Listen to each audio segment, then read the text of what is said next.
आप ये बात सोचिए कि तनाव को आपने पकड़ रखा है या तनाव ने आपको पकड़ रखा है। एक बहुत सुंदर बात मेघा कही गई है कि अगर खिचड़ी कुकर में पकती है तो हमारे स्वास्थ्य को ठीक कर देती है, लेकिन जब खिचड़ी दिमाग में पकती है तो हमारी लाइफ को डिस्ट्रॉय कर देती है। तो ये 24 आवर स्ट्रेस का जो मेजर कारण है वो हमेशा मेरे यही कहता हूँ कि भाई देखो जरा दिमाग में क्या पक रहा है। आपको जानकर हैरानी होगी मेघा कि 20 to 25% मेरे जो हार्ट अटैक के मरीज हैं उनकी एज मात्र 18 to 35 ईयर्स होती है। इतना कम? 18 to 35 ईयर्स, बिल्कुल। यंग हार्ट अटैक आजकल एक एपिडेमिक के रूप में बन चुका है। India particularly and south east Asian countries और ज्यादा इंपॉर्टेंट इसके अंदर, उसमें दिखाया गया है कि 28 to 30% of our youth they are suffering from severe level of work stress. और वो वर्क स्ट्रेस उनकी परफॉर्मेंस, उनकी कैपेबिलिटी को इंटरफियर करता है, उसको इंटरप्ट करता है, उसको कहीं ना कहीं नेगेटिव तरफ ले जाता है और उनकी परफॉर्मेंस सिग्निफिकेंटली डाउन कर देता है। तो मंत्र बहुत सिंपल है और मंत्र है ABCDE। ABCDE, बस दैट्स ऑल। इसके अंदर सारी कार्डियोलॉजी आ जाती है और आप जैसे यंगस्टर या सभी लोगों के लिए अगर हम इस चीज को ध्यान रखेंगे, इट्स वेरी इजी। पहला है assess and be alert. When you are above 18 years you have to be very very alert and assess. कोई भी ऐसी एक्टिविटी, अनयूजुअल सिम्टम जो आप पहले काम कर पा रहे थे अब आप नहीं कर पा रहे हैं at whatever age, that should alert you कि मुझे कोई ना कोई प्रॉब्लम हो सकती है। अनयूजुअल ब्रेथलेसनेस होना, चलते हैं तो जकड़न का होना, और हार्ट की बीमारी की होती है वो सिम्टम्स उतना ही चलने में उतना ही रिप्लिकेट होंगे। Do one task at a time. Number 1, in case there is something important that comes up, take that task.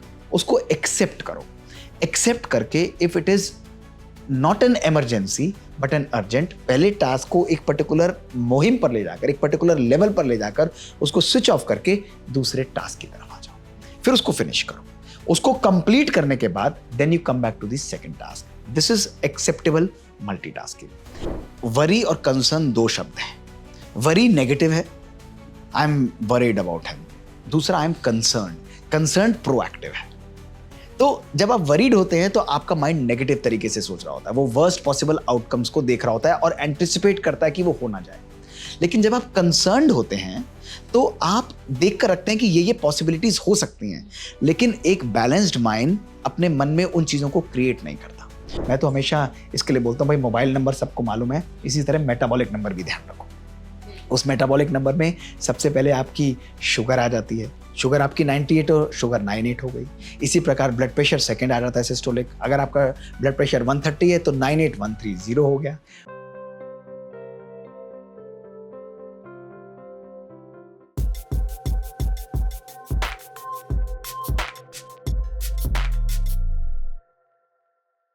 हमारी लाइफस्टाइल में एक चीज हमारे साथ 24/7 रहती ही है, वो है स्ट्रेस।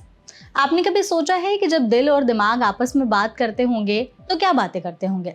दिमाग कहता होगा कि यार मेरे ऊपर बड़ा ही स्ट्रेस है, EMI की टेंशन, बॉस के चिक चिक, ऑफिस का टेंशन, पर्सनल रिलेशन का टेंशन। तो दिल कहता होगा कि भाई इतनी टेंशन लेगा ना तो मैं तुझे छोड़ के चला जाऊंगा। और उधर से आती है स्ट्रेस की एंट्री कि मैं तो तुम्हारे साथ परमानेंट हो गया हूँ। स्ट्रेस एक ऐसी चीज़ है जिसे हम आज के समय में काफ़ी इग्नोर करते जाते हैं, लेकिन इसकी वजह से बहुत दिक्कतें हो सकती हैं। ये हमारी बॉडी के लिए एक स्लो पॉइजन है। तो आज इसी टॉपिक पर कि ये कैसे हमारे हार्ट हेल्थ को अफेक्ट करती है, बहुत ही ब्रीफली और ब्यूटीफुली बात करने के लिए हमारे साथ डॉक्टर मोहित जुड़े हुए हैं। सर, हमारे इस सेशन में आपका बहुत बहुत स्वागत है। Thank you mega, thank you so much for inviting me. बहुत बहुत शुक्रिया आपका। बिल्कुल सर। सर, हम चाहेंगे कि हमारे स्वास्थ्य चर्चा के जरिए इस टॉपिक पर हम बहुत ही अच्छे तरीके से बात करें। ऑडियंस के मन में जितने सवाल होंगे, जो प्रॉब्लम वो रियल लाइफ में फेस करते होंगे, उन सभी के बारे में जानने की कोशिश करेंगे। आपकी पर्सनल लाइफ एक्सपीरियंसेस, आप जो केसेस हैंडल करते हैं, उन सब के बारे में भी जानने समझने की कोशिश करेंगे। बिल्कुल। तो बिल्कुल शुरू करते हैं सर। बिल्कुल, प्लीज। सर, हमने बात पहले स्ट्रेस की है, तो हम सभी जानते हैं कि हमारी लाइफस्टाइल कैसी हो चुकी है। स्ट्रेस पूरे टाइम हम बहुत ज़्यादा लेते हैं। कई बार किसी सच में ऐसी बात हो गई है उसका स्ट्रेस लेते हैं और कई बार बिना बात के भी स्ट्रेस लेते हैं। क्यों ऐसा होता है और स्ट्रेस की वजह से हमारे हार्ट हेल्थ पर क्या असर पड़ता है? देखिए, आपने एक वर्ड यूज़ किया कि तनाव हमारी लाइफ में हमेशा 24 घंटे रहता है। अब आप ये बात सोचिए कि तनाव को आपने पकड़ रखा है या तनाव ने आपको पकड़ रखा है। एक बहुत सुंदर बात मेघा कही गई है कि अगर खिचड़ी कुकर में पकती है तो हमारे स्वास्थ्य को ठीक कर देती है, लेकिन जब खिचड़ी दिमाग में पकती है तो तो हमारी लाइफ को डिस्ट्रॉय कर देती है। तो ये 24 आवर स्ट्रेस का जो मेजर कारण है वो हमेशा मेरे यही कहता हूँ कि भाई देखो जरा दिमाग में क्या पक रहा है। हम लोगों से पूछते हैं ना भाई क्या चल रहा है, क्या चल रहा है, तो मैं कहता हूँ क्या पक रहा है, क्या पक रहा है। मन में जब हम होल्ड करते हैं, बातों को होल्ड करना, लोग हमारे अनुसार नहीं होंगे, परिस्थितियां हमारे अनुसार नहीं होंगी, हमारे फैमिली मेंबर्स भी हो सकता है हमारे अनुसार ना हो, हमारे प्रोफेशनल लाइफ में भी हमको चैलेंजेस आएंगे, सब प्रकार से चैलेंजेस आएंगे। और दोस्तों वो चैलेंजेस हमारे मन पर कहीं ना कहीं प्रेशर डालेंगे, वो इसीलिए ही बने हुए हैं। अब हमारे पास दो तरीके हैं। दो तरीके ये हैं कि या तो हम अपने फ्रेंड्स, अपनी फैमिली को बदल डालें, या हम सरकार को ही बदल डालें, या हम अपने प्रोफेशन को ही बदल डालें, या हम सब कुछ बदल डालें। दूसरा तरीका है अपने माइंड को इतना पावरफुल कर लें या अपने आप को बदल डालें कि उनका इफेक्ट आना कम हो जाए। अब प्रॉब्लम यह है कि हम सब लोग प्रॉब्लम्स पर फोकस करते हैं, अंदर क्या चल रहा है उसको होल्ड करते रहते हैं। नेगेटिव बातों को, नेगेटिव सिचुएशंस को, कल क्या होगा, आज क्या हो रहा है, पहले क्या हुआ, इन सब चीज़ों को होल्ड करने के कारण माइंड हमारा उलझता चला जाता है।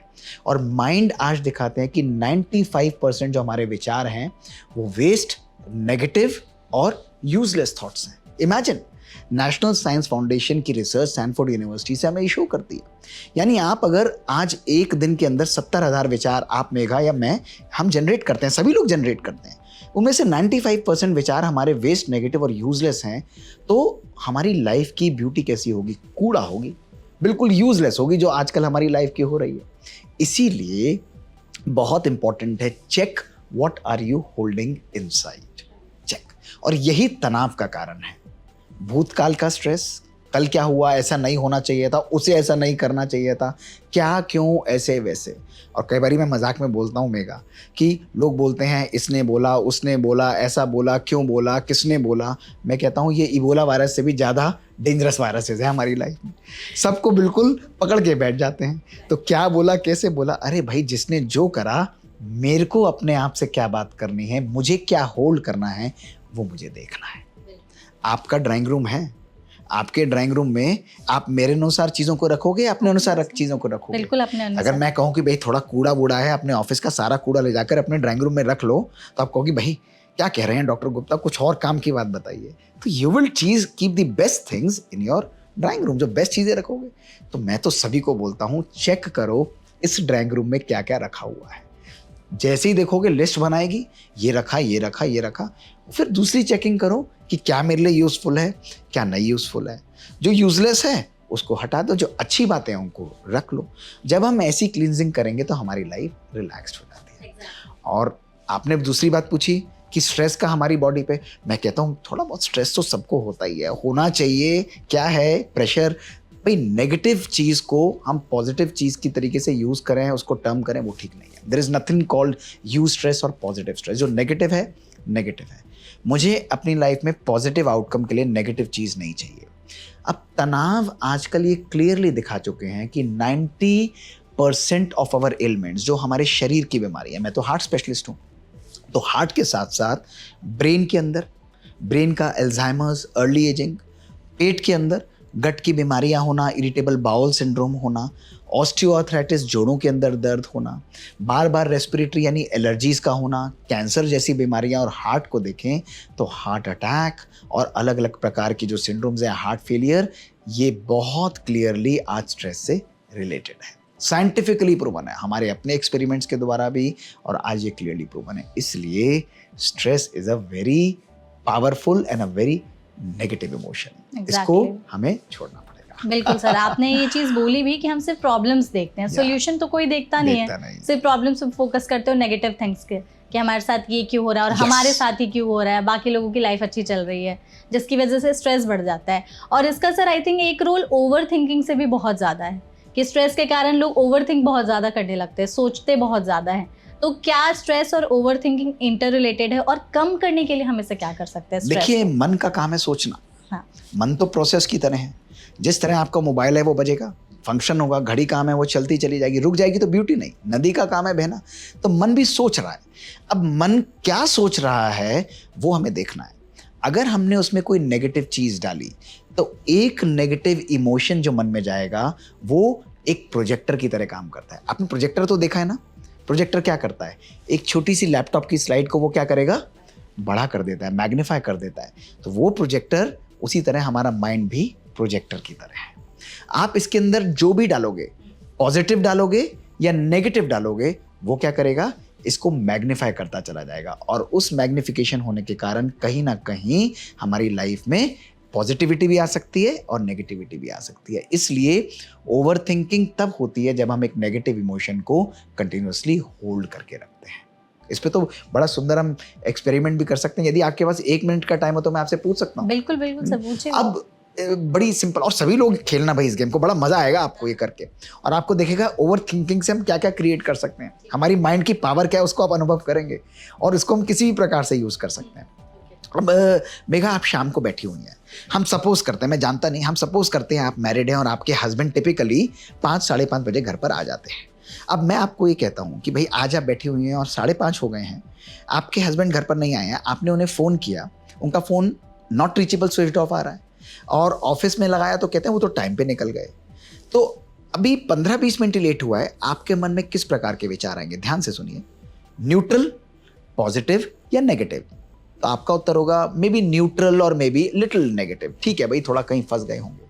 अब मेघा, शाम को 6 बज गए, 6-6:15 बज गए हैं, आपने फिर फ़ोन किया, हस्बैंड का फ़ोन नॉट रीचेबल और स्विच ऑफ जा रहा है, ऑफिस से निकल चुके हैं, कैसे थॉट्स आएंगे आपको? नेगेटिव आएंगे। हम थोड़ा सा और कॉम्प्लिकेट करते हैं, 6:30-6:45 हो जाते हैं, आपकी फेवरेट डिश घर पर है, आपका फेवरेट टेलीविज़न आपके सामने सीरियल चल रहा है, खाने का मन करेगा, देखने का मन करेगा या नहीं करेगा? बिल्कुल भी नहीं मन करेगा आपका। जिसको आप रोज़ एंजॉय करते हैं उसको करने का भी नहीं मन करेगा आपका। आप कहेंगे छोड़, बिल्कुल मन नहीं है। क्यों? क्योंकि मन में नेगेटिव विचार आ रहे हैं। अब सुनिए, अब हो गए 7:15, सिचुएशन वही है। क्या ये पॉसिबल है कि कुछ वर्स्ट चीज़ सोचकर आपके ठंडे एटमॉस्फेयर में आपको माथे पर पसीने आने लग जाएं? बिल्कुल पॉसिबल है, डिस्कस नहीं करेंगे, पॉसिबल है, बिल्कुल पॉसिबल है, सबके लिए पॉसिबल है, मेरे लिए भी पॉसिबल है। अब 7:30 हुए, घंटी बजी, आपके हस्बैंड सामने खड़े हुए हैं, सारा स्ट्रेस, हाँ अभी आपने बोला वाह, बिल्कुल रिलैक्स हो गया और सारा स्ट्रेस डिफ्यूज हो गया। अब मैं आपसे पूछ रहा हूँ, आपने वेलकम किया, सब स्ट्रेस गायब हो गया, उन 2 घंटे में कुछ हुआ था या नहीं हुआ था? कुछ भी एक्चुअली हुआ नहीं था, केवल आप क्या कर रही थी, जो आप बार बार पूछ रही हैं, ओवर थिंक कर रही थी। ये है हमारी ओवर थिंकिंग की कैपेबिलिटी। ठंडे एटमॉस्फेयर में भी वो माथे पर पसीने ला सकता है, तो उसके अंदर ये भी शक्ति है कि पॉजिटिव थिंकिंग के द्वारा वो नेगेटिव एटमॉस्फेयर में भी पॉजिटिव रह सकता है। बिल्कुल सर, आपने बहुत अच्छे तरीके से, बहुत अच्छी इंटरेस्टिंग स्टोरी से इसको एक्सप्लेन किया है। मेरे भी पसीने छूटते छूटते रह गए कि मैंने क्या सुना। तो बिल्कुल हम सर अब हार्ट हेल्थ की थोड़ी बात कर लेते हैं। तो आप एक चीज़ बताइएगा कि आप कार्डियोलॉजिस्ट हैं, आप इतने सारे लोगों के साथ ट्रीटमेंट करते हैं, आप उनका देखते हैं कि कैसे उनकी लाइफस्टाइल चल रही है, वो क्या बुरा क्या अच्छा कर रहे हैं। तो कुछ ऐसी चीज़ें बताइए जिससे पता चलता है कि हमारा दिल जो है वो सही से फंक्शन कर रहा है, और कुछ ऐसे साइंस जो बताता है कि हमारा दिल सही काम नहीं कर रहा है, ये हमारे लिए अलार्मिंग सिचुएशन है। तो मंत्रों का समय है, तो मंत्र ही देना चाहिए इसके लिए कोई, ताकि लोगों को याद रहे, बिल्कुल, है ना? तो मंत्र बहुत सिंपल है, और मंत्र है ABCDE। ABCDE, बस, दैट्स ऑल। इसके अंदर सारी कार्डियोलॉजी आ जाती है। और आप जैसे यंगस्टर या सभी लोगों के लिए अगर हम इस चीज़ को ध्यान रखेंगे, इट्स वेरी इजी। पहला है assess and be alert. When you are above 18 years you have to be very very alert and assess. कोई भी ऐसी एक्टिविटी, अनयूजुअल सिम्टम जो आप पहले काम कर पा रहे थे, अब आप नहीं कर पा रहे हैं, at whatever age, that should alert you कि मुझे कोई ना कोई प्रॉब्लम हो सकती है। अनयूजुअल ब्रेथलेसनेस होना, चलते हैं तो जकड़न का होना, और हार्ट की बीमारी की होती है, वो सिम्टम्स उतना ही चलने में उतना ही रिप्लिकेट होंगे, बिल्कुल बार बार उसी प्रकार से होंगे। तो अनयूजुअल ब्रेथलेसनेस होना, अनयूजुअल चेस्ट पेन होना, अनयूजुअल किसी प्रकार का फटीग का आना, जो मैं 2 मंजिल चढ़ पा रहा था, बहुत दिक्कत हो जाती है, चैलेंज हो जाता है। तो कोई भी अनयूजुअल चीज़ आप नोट करें, उसके प्रति सजग रहें, उसके प्रति अलर्ट रहें, ये बहुत इंपॉर्टेंट है। जब आप 18+ ईयर्स के होते हैं तो साल के अंदर कम से कम एक बारी अपना कंप्लीट ब्लड प्रोफाइल जरूर चेक करें। उस ब्लड प्रोफाइल के अंदर शुगर भी है, ब्लड प्रोफाइल के अंदर लिपिड प्रोफाइल भी है, सब चीज़ें कराएं। साल में एक बारी एक ECG जरूर कराएं, और ECG और ब्लड शुगर कराने के बाद कम से कम एक बारी आप ट्रेडमिल जरूर कराएं। ट्रेडमिल मशीन जो है आपकी बता देती है कि आपकी कैपेसिटी कितनी है। इसी के साथ आप करीब 2 साल के अंदर एक बारी इको भी जरूर कराएं। तो ECG, इको, TMT और बेसिक ब्लड टेस्ट हमें एक ओवरव्यू, एक आइडिया दे देते हैं कि हमारी जनरल हार्ट हेल्थ कैसी है। इसके साथ अगर हमें एज ज़्यादा है, कुछ और सिम्टम्स आ रहे हैं, तो हम फिर एडवांस टेस्ट की तरफ भी जाते हैं, जिसमें हम लोग सीटी coronary angiography versus coronary angiography वो सब होता है, वो हमारी डोमेन से बाहर है। लेकिन प्रिवेंशन के लिए एज अ रूटीन ये टेस्ट हर व्यक्ति को कराना चाहिए। आपका एक बेसलाइन चार्ट बना होना चाहिए। मैं हर साल एक बारी अपने ब्लड टेस्ट जरूर कराता हूँ, कभी ज़रूरत होती है तो 2 बारी भी, लेकिन एक बारी तो मैंडेटरी है, एक पर्टिकुलर मंथ के अंदर हम लोग जरूर करते हैं। असेस करने के बाद नेक्स्ट है आपका बी, यानी ब्लड प्रेशर। अब ब्लड प्रेशर के नंबर्स को आपको कंट्रोल रखना है। ब्लड प्रेशर ये नहीं कि 120/80 जो सबको रटी रहती है, क्या 120/80 है तो 130 खराब है या 110 खराब है, नहीं। ब्लड प्रेशर पूरे दिन हम सबका वेरी करेगा। जब आप तेज एक्टिव होंगे, हाइपर स्टिमुलेटेड होंगे, कहीं ना कोई ऐसी चीज़ होगी, आपका ब्लड प्रेशर 130, 140, 150, 160 भी जा सकता है। और कभी आप बहुत रिलैक्स होंगे, ब्लड प्रेशर लो भी जा सकता है, 70, 80, 90, 100 भी जा सकता है। वुमेन में जनरली कम होता है, तो अलग अलग प्रकार की वैल्यूज होते हैं, लेकिन बाय एंड लार्ज 130/90 से हमेशा कम होना चाहिए। बाय एंड लार्ज ये वैल्यूज को आपको कंट्रोल रखना है। यदि आप हाइपरटेंसिव हैं, दवाइयों को रेगुलरली लीजिए। एक्स्ट्रा सॉल्ट्स यानी नमक, अचार और पापड़, इसका उपयोग कम से कम करिए। टिंड जूसेस और टिंड फ्रूट्स का उपयोग कम से कम करिए। ये चीज़ आप मंत्र ध्यान में रखिए।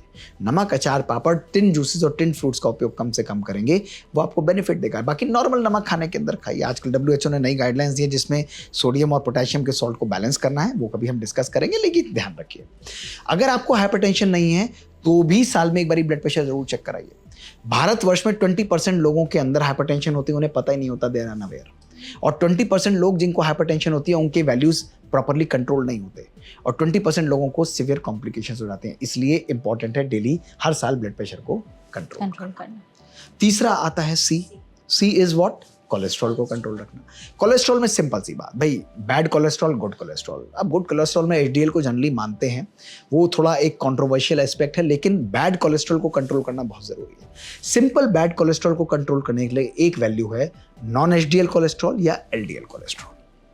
नॉन HDL कोलेस्ट्रॉल या LDL is a bad cholesterol, उसकी वैल्यू हमेशा 100 से आइडियली कम होनी चाहिए। कई लोग 140 बोलते हैं, नहीं। अगर आपकी कोलेस्ट्रॉल वैल्यू ज़्यादा है तो उसको आपको संयम और कंट्रोल में रखना है, और जिनको हार्ट की बीमारी है उसको आपको 70 से कम में रखना है। तो बैड कोलेस्ट्रॉल को बिल्कुल कंट्रोल में रखें। मैं इसके लिए फिट एक्सरसाइज तरीका है, दवाइयाँ भी तरीका है। एक्सरसाइज से 10-20% रिड्यूस होती है, अच्छी डाइट से भी रिड्यूस होती है। अलग अलग तरीके हैं जिसको आप लोग डॉक्टर से संपर्क करके कर सकते हैं। इसी प्रकार से नॉन HDL कोलेस्ट्रॉल वो हमेशा कम होनी चाहिए आपकी, दैट इज़ वेरी इंपॉर्टेंट। तो ये दोनों वैल्यूज़ को आप हमेशा ध्यान रखें। इसी के साथ सी के अंदर एक और चीज़ आता है, वो है सिगरेट स्मोकिंग, उसको बंद करना। स्मोकिंग किसी भी फॉर्म में, मैं देखा बहुत सारे बच्चे, यंगस्टर्स के अंदर आजकल फैशन है, स्मोकिंग है, स्मोकलेस टोबैको है। ध्यान रखिएगा, एक तो होता है आप गलती से खाई में गिर गए, एक तरीका है। एक है आप मरने के लिए खुद कूद रहे हैं। स्मोकिंग करना किसी भी फॉर्म में, एक्टिव और पैसिव भी उतनी बुरी है, बल्कि ज़्यादा बुरी है।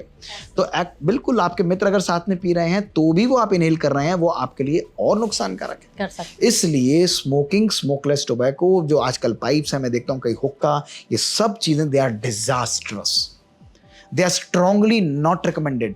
कंजम्पशन इवन ऑफ निकोटीन, ये सारी चीज़ें नुकसानकारक है, कैंसरस है। शरीर का एक भी ऑर्गन ऐसा नहीं है जिसमें कैंसर नहीं होता स्मोकिंग की वजह से।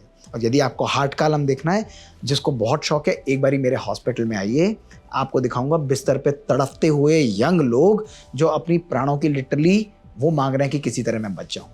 हार्ट इतना डैमेज हो जाता है स्मोकिंग से, इसलिए smoking should be stopped immediately. फिर आता है डी के अंदर डायबिटीज को कंट्रोल करना, यानी ब्लड शुगर। हमेशा डायबिटिक मरीज हैं तो डायबिटिक मरीजों को हम हार्ट का मरीज मानते हैं, इसलिए डायबिटीज को हमेशा कंट्रोल रखें। आपका HbA1c जो 3 महीने की ब्लड शुगर है उसको 7 से कम होना चाहिए, आइडली 6 से कम, 6.5 से कम रखिए उसको।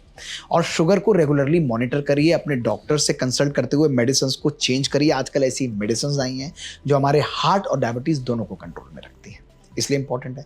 और यदि आपको शुगर नहीं है, नो प्रॉब्लम, लेकिन अगर आपको खाने की और शौक है तो साल में 1 से 2 बारी शुगर को जरूर चेक कराइए, ताकि अनकंट्रोल डायबिटीज आपको पता लग जाए। और एक एंटिटी होती है हनीमून डायबिटीज, यानी आप उस तरफ प्रोग्रेस कर रहे हैं, जिसको हम कहते हैं इम्पेयर्ड ग्लूकोज, फास्टिंग ग्लूकोज। वो जब आपकी बॉर्डर लाइन बढ़ती है, बहुत सिंपल, वो हर रिपोर्ट में दिखेगी, तो आपको कॉशियस होना कि भाई मुझे कंट्रोल रखना है, इंपॉर्टेंट हो जाएगा। इसी के साथ डायबिटीज के साथ डी में आता है डाइट, डाइट को प्रॉपर लेना है। डाइट के अंदर फ्रूट्स हैं, नट्स हैं, लेग्यूम्स हैं, ग्रीन लीफी वेजिटेबल्स हैं, मशरूम्स हैं, इन सबको लेना है। ग्रीन टी को ले सकते हैं, ब्लैक कॉफ़ी को ले सकते हैं, कोई प्रॉब्लम नहीं है, लेकिन प्रोसेस्ड फूड्स को अवॉइड करना है, तली हुई चीज़ों को अवॉइड करना है। जैसे मैंने बताया, लेट नाइट मील्स को अवॉइड करना है। सब कुछ खाइए, संयम से खाइए, वाटर ज़्यादा लीजिए, दही ऐसे प्रोडक्ट्स एक्स्ट्रा लीजिए, प्री एंड प्रोबायोटिक्स को ज़्यादा लीजिए, ये इंपॉर्टेंट है। वैरायटी डाइट को लीजिए, उसमें कोई प्रॉब्लम नहीं है। कभी कभी समोसा कचौड़ी पकौड़ा भी खाइए, उसमें कोई दिक्कत नहीं है, लेकिन बैलेंस करके खाइए। Rich diet, it should be like a pyramid. Morning में मोर हेल्दी, आफ्टरनून में कम, एंड डिनर हमेशा और लाइट हो जाए, वेरी इंपॉर्टेंट। और बाकी टेबल पर बैठकर नो इंटरनेट, टेलीविजन, नो चीजें, और कभी भी बर्तन से डायरेक्ट नहीं खाना, हमेशा अपनी प्लेट में लेना है, बहुत इंपॉर्टेंट है। साइंटिफिक स्टडी है इस पर। अगर आप बर्तनों से डायरेक्ट ले रहे हैं, आपने चिप्स का पैकेट लिया, उससे खोलकर आप डायरेक्टली खा रहे हैं, ये सब चीज़ें हमारे हार्ट हेल्थ और हमारी बॉडी के बैलेंस को खराब करती हैं। इसलिए जो भी आपको लेना है, उसको आप एक सर्विंग को लीजिए, उस सर्विंग को लेकर संयम से आप उसको ग्रहण करिए, ये इंपॉर्टेंट होता है। तो डी से डाइट भी, इसके बारे में और बहुत सारी डिटेल्स है जो हम कभी आगे बात करेंगे। उसके बाद ई आता है। ई से हमने आपको एक्सरसाइज बताया था। एक्सरसाइज की सारी चीज़ें मैं आपको बता चुका हूँ, both isometric as well as isotonic exercises. शरीर के लिए मतलब कार्डियो एक्सरसाइज भी करनी है, प्लस मसल स्ट्रेंथनिंग एक्सरसाइज भी करनी है। ज़रूरी नहीं वेट्स उठाएं, वेट्स बहुत इंपॉर्टेंट है। कई लोग कहते हैं वेट्स नहीं उठाना है, weights youngsters, no, old age के अंदर भी, सब एजेस के अंदर weights is a mandatory training. Yes, अगर आप आइसोमेट्रिक एक्सरसाइज नहीं करते हैं, आपकी 2 पाउंड मसल रिप्लेस होके हर साल फैट में कन्वर्ट हो जाती है।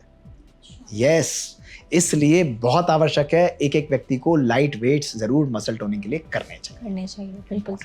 तो 30 से 35 मिनट एक्सरसाइज करिए। और मन की एक्सरसाइज, ई से इमोशनल कंट्रोल हमें करना है, ये बहुत इंपॉर्टेंट है। इमोशनल कंट्रोल, इमोशनल बैलेंस, जिसके बारे में हमने ढेर सारी बात की है। You are the master of your thoughts, you are master of your own thoughts. जो आप चाहते हो उसको अपने मन में क्रिएट करो। स्ट्रेस है, नेगेटिविटी है, ये हो रहा है, वो हो रहा है, मैं ऐसे कैसे करूं, डरूं कम, मेरे को ओवर थिंकिंग है, मेरे को एंग्जाइटी है, अरे भाई छोड़ो। उस कचरे को, कूड़े को हटाने के लिए मोर पॉजिटिव थॉट्स को अपने मन के अंदर क्रिएट करो। अगर नेगेटिव थॉट्स नहीं जाते, don't worry, you start flooding your mind with positive thoughts. Negativity नहीं हटती, नो प्रॉब्लम, इतने पॉजिटिव डाल दो कि नेगेटिविटी को स्वतः ही बाहर निकलना पड़े। That's a mantra to carry on. And last है ABCDE के बाद V यानी वैक्सीन। इन्फ्लुएंजा का वैक्सीन साल में हर व्यक्ति को इररिस्पेक्टिव ऑफ द एज जरूर लगाना है। हर साल 20 to 30% control of heart disease and heart attacks हर साल। आपने नहीं लगवाया होगा, वेरी वेल नो, बहुत सारे यंगस्टर्स ने नहीं लगाया होगा, बहुत सारे लोग इसको एडवोकेट नहीं करते हैं, लेकिन वैक्सीन्स का यूज इन्फ्लुएंजा का, दिस इज हार्ट प्रिवेंट, और ओल्ड लोगों में तो बहुत बेनिफिशियल है। इसलिए हर एक को उस वैक्सीन को एक बार जरूर लगाना है। तो ये सिंपल हार्ट मंत्रास है, everybody has to do this, उसमें क्या बड़ी बात है। मैं तो हमेशा इसके लिए बोलता हूँ, भाई मोबाइल नंबर सबको मालूम है, इसी तरह मेटाबॉलिक नंबर भी ध्यान रखो। उस मेटाबॉलिक नंबर में सबसे पहले आपकी शुगर आ जाती है, शुगर आपकी 98 हो, शुगर 98 हो गई। इसी प्रकार ब्लड प्रेशर सेकंड आ जाता है, सिस्टोलिक। अगर आपका ब्लड प्रेशर 130 है तो 98130 हो गया। उसके बाद आपका कोलेस्ट्रॉल आ जाता है, कोलेस्ट्रॉल आपका 116 है तो 98120 हो गया उसके बाद, है ना। उसके बाद लास्ट आपका आता है body mass index. Body mass index आपका 25 है, जो इजीली कैलकुलेट होता है हाइट एंड वेट के द्वारा, तो 9812011628 हो गया। ये आपका मेटाबॉलिक नंबर है, 4 चीज़ों का मेटाबॉलिक। तो मोबाइल नंबर के साथ साथ हर व्यक्ति मेटाबॉलिक नंबर रखो अपना, तो उससे आपकी हेल्थ बिल्कुल परफेक्ट हो जाएगी। और कोई जादुई मंत्र नहीं है इसके लिए, आप प्रिवेंशन को कर सकते हो इन अपनी लाइफस्टाइल हैबिट्स के द्वारा। मेजर चेंजेस आप अपनी लाइफ में ला सकते हो। बाकी बीमारी बैठी है उसके लिए हम हैं, वी आर ऑलवेज देयर। अगर कभी कभी फिर भी हो जाती है और चैलेंजेस आते हैं तो we will always take care of them. हर चीज़ मैनेजेबल है, सिस्टम्स इन प्लेस हैं, we have lot of things and lot of advancement in diseases जिसके द्वारा हम कर सकते हैं। लेकिन आज टाइम है, ध्यान रखिए सभी लोग, 3 dimensional heart and health care का, 1 डायमेंशनल नहीं। Procedure is only 10-20% of the job. Stent लगा दिया, प्रोसीजर कर दिया, केवल 20-30% काम है। उसके बाद डाइट, एक्सरसाइज, रेस्ट, मन के लिए, शरीर के लिए, ये हमारी लाइफ को चेंज करता है ताकि रिकरेंसेस ना हो। बिल्कुल सर, आपने अल्फ़ाबेटिकल नंबर्स और फ़ोन नंबर का जो एक्सप्लेनेशन और एग्जांपल देकर के समझाया है कि हमें कैसे खुद का ध्यान रखना चाहिए, अपनी हार्ट हेल्थ का ध्यान रखना चाहिए, वो बहुत ही अच्छा है और बहुत ही इफ़ेक्टिव और यूज़फुल है और आई थिंक लोग इसको जल्दी याद करने की कोशिश और समझने की भी कोशिश करेंगे। सर, आज के टाइम पर जैसे स्ट्रेस की बात करते हैं तो हमारी मोस्टली जो लोग हैं कॉर्पोरेट्स में 9 to 5 की जॉब करते हैं, वर्क स्ट्रेस बहुत ज़्यादा है कि डेडलाइंस पूरे करने हैं, क्लाइंट के साथ मीटिंग है, पर्सनल और प्रोफेशनल लाइफ में बैलेंस नहीं कर पाते हैं। तो बीइंग अ कार्डियोलॉजिस्ट आपके पास ऐसे केसेस आते हैं कि वर्क स्ट्रेस की वजह से उनके हार्ट पर बहुत ज़्यादा प्रेशर पड़ रहा है या कोई दिल से जुड़ी उन्हें बीमारी हो गई है? देखिए बिल्कुल 3 प्रकार के स्ट्रेस हम लेके चलेंगे, जिसमें वर्क स्ट्रेस एक बहुत इंपॉर्टेंट है। India particularly and south east Asian countries और ज़्यादा इंपॉर्टेंट इसके अंदर, उसमें दिखाया गया है कि 28 to 30% of our youth they are suffering from severe level of work stress. और वो वर्क स्ट्रेस उनकी परफॉर्मेंस, उनकी कैपेबिलिटी को इंटरफियर करता है, उसको इंटरप्ट करता है, उसको कहीं ना कहीं नेगेटिव तरफ ले जाता है और उनकी परफॉर्मेंस सिग्निफिकेंटली डाउन कर देता है। यही वर्क स्ट्रेस ना केवल यूथ के अंदर, आजकल के पढ़ने वाले बच्चों के अंदर भी है। यही वर्क स्ट्रेस के साथ साथ दूसरा उनका फैमिली स्ट्रेस, उनके अपने परिवार के अंदर कुछ ऐसी घटनाएं हैं, वो स्ट्रेस भी उनके अंदर बहुत काम करता है। कभी ना कभी आपस में बातचीत नहीं होना, आपस में रिलेशंस का अच्छा नहीं होना, ये भी एक नेगेटिव एटमॉस्फेयर, एक नेगेटिव एनवायरनमेंट हमारे अराउंड क्रिएट करता है, जो हमारी परफॉर्मेंस, हमारी कैपेबिलिटी, हमारी प्रोडक्टिविटी को सिग्निफिकेंटली अफेक्ट करता है। इसलिए आज बहुत आवश्यक है कि किसी ना किसी प्रकार से इसको कंट्रोल किया जाए। हमारे अपनी लाइफ में ऐसे कितने इंसिडेंट्स हुए हैं, और एक नहीं, मैं करीब 100 से 150 केसेस हफ्ते में ऑपरेट करता हूं, और उसके अंदर आपको जानकर हैरानी होगी मेगा कि 20 to 25% मेरे जो हार्ट अटैक के मरीज हैं उनकी एज मात्र 18 to 35 ईयर्स होती है। अब 18 to 35 ईयर्स, बिल्कुल यंग हार्ट अटैक आजकल एक एपिडेमिक के रूप में बन चुका है। अब उसमें ट्रेडिशनल रिस्क फैक्टर्स तो हमारे पास हैं, मैं उनको नेगेट नहीं करता, लेकिन उन रिस्क फैक्टर्स के साथ लाइफस्टाइल रिस्क फैक्टर्स, जैसे आप स्मोकिंग देखेंगे, हम बात करेंगे, ऐसे लोगों के अंदर डायबिटीज़ है या फैमिली का कंट्रीब्यूशन है, ये सब चीज़ें तो हैं। लेकिन आजकल वर्क लाइफ बैलेंस ना होना, ये भी बहुत इंपॉर्टेंट है। ओवर एम्बिशियस होना, हम शॉर्टकट चाहते हैं सक्सेस को, everybody wants to go on a fame, everybody wants to achieve, yes, workaholics हैं। वर्कोहॉलिक्स के साथ भी देखो, वर्कोहॉलिक्स भी बुरा नहीं है। अगर वर्क में आप काम कर रहे हो लेकिन पैशन से कर रहे हो तो प्रेशर नहीं होगा। आज हम प्रेशर और पैशन को मिक्स कर देते हैं।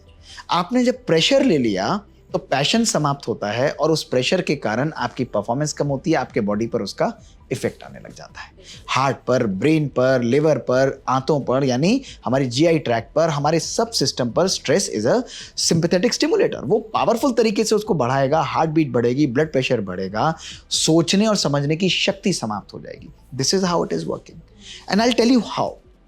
इसके पीछे एक बड़ी लॉजिकल साइंस है और सभी लोग बड़े ध्यान से समझना है इसको।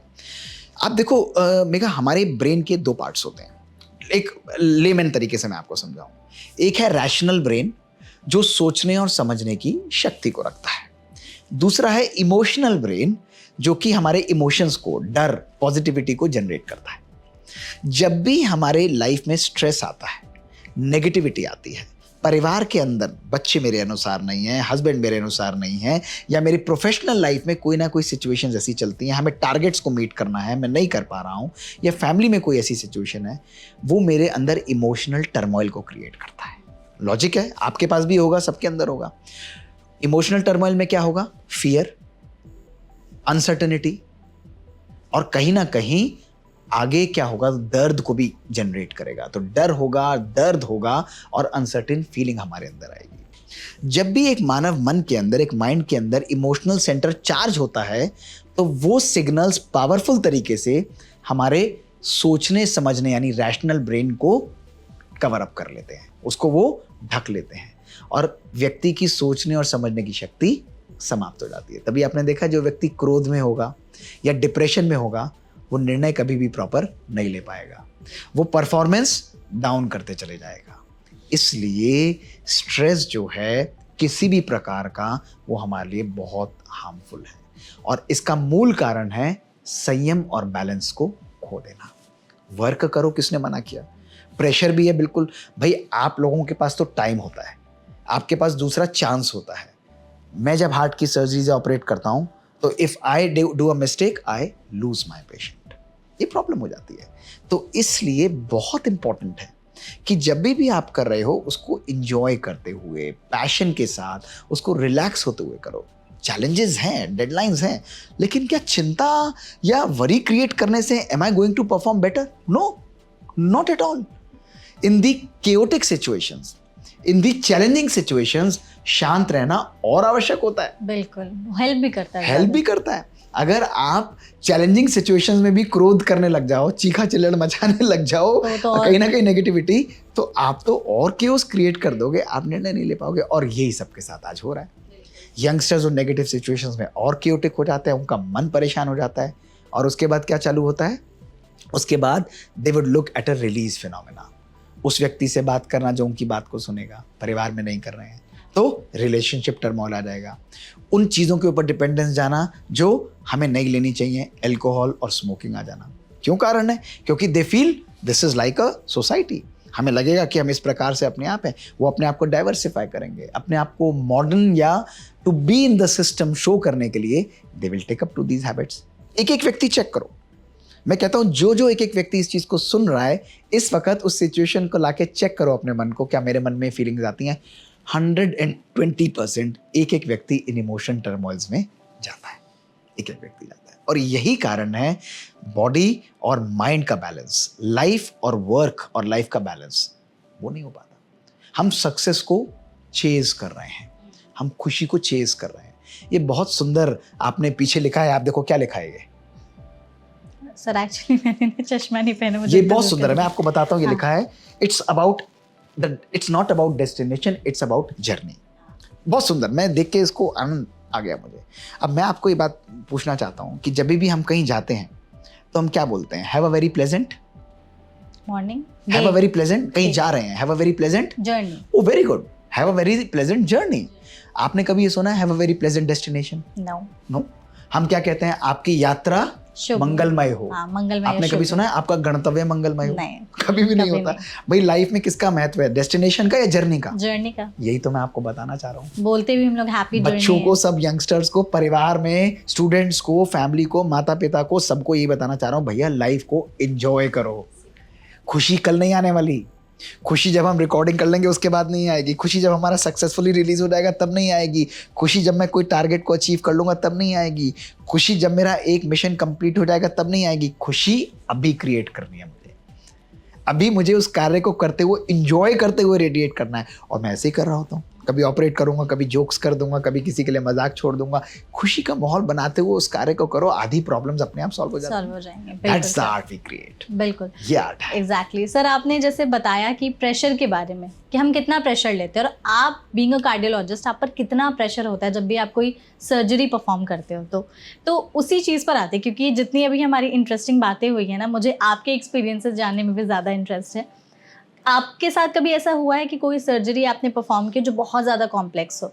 उस सिचुएशन के साथ आपने कैसे डील किया, और उस केस के बारे में थोड़ा आप एक्सप्लेन करना चाहेंगे? देखिए, मैं आपको पर्टिकुलर, अभी रिसेंटली भी हुआ था, कॉम्प्लेक्स केस हैं, उसके लिए हम लोग प्रॉक्टर बुलाते हैं, हम लोग केसेस करते हैं, बिल्कुल परफेक्ट है। आपको वरी और कंसर्न दो शब्द हैं। वरी नेगेटिव है, I am worried about him. दूसरा आई एम कंसर्न प्रोएक्टिव है। तो जब आप वरीड होते हैं तो आपका माइंड नेगेटिव तरीके से सोच रहा होता है, वो वर्स्ट पॉसिबल आउटकम्स को देख रहा होता है और एंटिसिपेट करता है कि वो हो ना जाए। लेकिन जब आप कंसर्न्ड होते हैं तो आप देख कर रखते हैं कि ये पॉसिबिलिटीज हो सकती हैं, लेकिन एक बैलेंस्ड माइंड अपने मन में उन चीज़ों को क्रिएट नहीं करता। तो ऐसे सिचुएशंस हमारे पास आते हैं। कभी कभी हम कॉम्प्लेक्स केसेस करते हैं, डिफ़िकल्ट केसेस करते हैं, उनमें 1, 2, 3, 4 घंटे भी लग सकते हैं। और कभी कभी केसेस कॉम्प्लिकेट हो जाते हैं। उन केसेस को हमें बड़े रिलैक्स होकर डील करना होता है, उन प्रोग्रामिंग्स को, क्योंकि उस समय हमारा फोकस बहुत इंपॉर्टेंट है। अगर हमारा मन इधर से उधर जाने लगा तो हम कभी भी उस चीज़ में आउटपुट को क्रिएट नहीं कर सकते। इसलिए कभी भी कोई कार्य करें, केवल वो नहीं कि जैसे मैं हार्ट की सर्जरी कर रहा हूँ, लेकिन कहीं पर कोई भी काम है, उसमें फोकस इंपॉर्टेंट है। और इसको मैं आपको एक प्रैक्टिकल एग्जांपल से बताता हूँ कि आपने बचपन से वो चीज़ देखी होगी कि हम एक लेंस लेते हैं, और बचपन में लेंस लेकर सूर्य की रोशनी के द्वारा अगर हम बाहर आगे पत्तियाँ रखें तो वो क्या होगा, वो जल जाता है। ये सुना है ना आपने? रेजर शार्प अगर रेज आएंगी, वो रेज उस लेंस से होकर निकलेंगी और उस पर करेंगी तो वो इतनी हीट क्रिएट करता है कि वो जल जाता है। लेकिन अगर मैं आपको कहूँ कि यहाँ पर एक ढेर लगा हुआ है लीव्स का और मैंने उसको ऐसे फोकस किया, फोकस करने के बाद कुछ ही समय में मैंने इसको इधर रख लिया, कुछ ही समय में मैंने इसको इधर कर दिया, फिर मैंने उसको उधर कर दिया, कोई आउटपुट निकलेगा? नहीं निकलेगा, नहीं निकलेगा। क्यों? क्योंकि मैंने अपनी अटेंशन को इधर इधर इधर इधर किया। ये आज हमारे साथ प्रॉब्लम है कि आज हमारी लाइफ में हमको सक्सेस क्यों नहीं मिलती? क्योंकि हमारा फोकस नहीं रहता। इसलिए चैलेंजेस, डिफिकल्टीज आना हर केस में, हर प्रोफेशन में ये पार्ट है। फेलियर्स भी पार्ट है। ऐसा नहीं कि अगर आज मैं बोल रहा हूँ तो 100% सक्सेस है, नहीं। चैलेंजेस हमारे सामने आते हैं। Sometimes we end up in complications which are not manageable, which are difficult. लेकिन I have never used this word failures in my life. जीवन में केवल 2 चीजें होंगी मेघा, या तो आप सक्सेसफुल होंगे या आप लर्न करेंगे। There are no failures, there are no failures, either you succeed और यू लर्न। अगर ये मंत्र आप सब यंगस्टर्स, हम सब लोगों ने, मैं यंगस्टर्स की बात नहीं करता, मैं स्कूल गोइंग बच्चों की बात करता हूँ, मैं प्रोफेशनली एक्सेल्ड लोगों की बात करता हूँ, आइदर यू लर्न और you succeed in your life. इसलिए ऐसी सिचुएशंस आती हैं और ऐसे ऐसे केसेस को मेगा हम लोग डील भी करते हैं। हमारे पास आई रिमेंबर, जो मैं कई बारी अपनी लेक्चर्स और स्टोरीज में शेयर भी कर चुका हूँ, ऐसे इंसिडेंट्स बहुत हुए हैं। और ऐसे एक यंग लड़का था जिसको, मुझे याद है 2018 की बात है, और 22 साल का लड़का मेगा कोलैप्स्ड मेरे पास लाया गया, ब्रॉड डेड था literally, ECG flat line, pulseless, BP less, recordable नहीं था, और उसको मसाज कर रहे थे। 22 साल का लड़का, रात को 9:30 बजे का समय, और मुझे कहा ऑपरेट करो। मैंने कहा यार कुछ बचा ही नहीं, क्या ऑपरेट करूँगा? कहते give it your try. Ventilator पर लेकर मेगा हमने उसे ऑपरेट करना आरंभ किया। 1.5-2 घंटा हमको लगा, 1.5 घंटा। उसको रिससिटेट किया, 3 आर्टरीज ब्लॉक थी, उसको एक एक करके खोला, उसके आर्टरीज में फ्लो रिस्टोर किया। मात्र ब्लड प्रेशर 50 से 60 मिलीमीटर अचीव कर पाए। मन कह रहा था नहीं बचेगा, लेकिन दिल कह रहा था he might just make it. उसको आईसीयू में शिफ्ट करा। नेक्स्ट डे जब मैं गया तो आपको जानकर हैरानी होगी, वो बिल्कुल कॉन्शियस बैठा हुआ था। वेंटिलेटर था, ब्लड प्रेशर नॉर्मल हो चुका था, ईसीजी रिकवर हो चुका था, एंड ही वाज सेव्ड। परिवार खुश था, फैमिली के साथ, नर्सेस खुश थी, डॉक्टर गुप्ता जान बच गई, मुझे भी खुशी थी। लेकिन मेरे मन में एक बात आ रही थी जो आपके मन में और सबके मन में आएगी, यार इस 22 साल के लड़के को हार्ट अटैक क्यों हो गया? क्यों हो गया हार्ट अटैक? मैंने इसी प्रश्न को लेते हुए, ना वो स्मोकिंग करता है, ना डायबिटिक है, ना हाइपरटेंसिव है, ना फैमिली हिस्ट्री है, और उसके लिपिड्स भी नॉर्मल है, फिर भी हार्ट अटैक हो गया। उसके परिवार वाले के पास में गया, उनके मदर फादर थे। मैंने कहा इनकी वाइफ को बुलाओ। मैरिड था, 4 महीने की बच्ची थी, 22 साल का लड़का, वाइफ थी और 4 महीने की बच्ची थी। मैंने कहा भाई वाइफ को बुलाओ, मुझे बात करनी। पेरेंट्स अलग ले गए और उन्होंने कहा कि उसकी वाइफ नहीं आएगी। मैंने कहा क्यों नहीं आएगी? उन्होंने कहा they are on verge of divorce. Imagine, उन्होंने कहा 1 महीने बाद सेपरेट हो रहे हैं दोनों। अब मैं स्तब्ध रह गया, हैरान रह गया। मैंने कहा आप प्लीज़ उसको कॉल करो, मेरे कहने पे कि उसके हस्बैंड के साथ ऐसा हुआ है। उन्होंने रिलेक्टेंटली कॉल किया। 1.5 घंटे बाद वो यंग लड़की आई, अपनी 4 महीने की बच्ची को लेकर आई। दोनों को मैंने आईसीयू में बिठाया, सबको बाहर कर दिया, उसको एक्सट्यूबेट कर दिया यंग लड़के को, और उससे पूछा क्या चल रहा है तुम्हारी लाइफ में, सुनो क्या बात हुई। और सबको सुनना चाहिए। ये मैं हज़ारों बारी बोल चुका हूँ और आज मैं फिर बोलूँगा इस एग्जाम्पल को। उन्होंने कहा सर हम 6 डिजिट सैलरी कमाते हैं। लिसन ऑल यंगस्टर्स जो सक्सेस के पीछे हैं, हम 6 डिजिट सैलरी कमाते हैं। मैं मर्सिडीज चलाता हूँ, I have a 4 bedroom plus apartment. हमारे पास सब कुछ हाई टेक है, घर में सब कुछ है, बेस्ट चीज़ें हमारे पास है, कोई दिक्कत नहीं है।